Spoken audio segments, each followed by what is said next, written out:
Սիրելի ժողովուրդ, կարևոր լուրով եմ ուզում կիսվել FIFA-ի որոշմամբ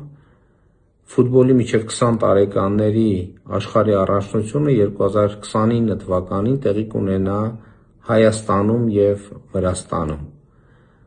Հայաստանյան խաղերը տեղի կունենան Երևանում, Վանաձորում և Իջևանում, և մենք առաջիկայում ակտիվորեն պետք է նախապատրաստվենք մրցաշարը պատշաճ մակարդակով կազմակերպելու ուղղությամբ։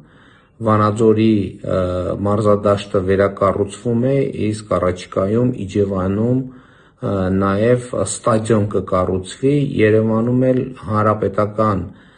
մարզադաշտը որոշակի վերափոխումների կենթարկվի։ Սա շատ կարևոր իրադարձություն է բոլորիս համար։ Ուզում եմ շնորհավորել Վրաստանին և ուզում եմ շնորհավորել մեզ բոլորիս,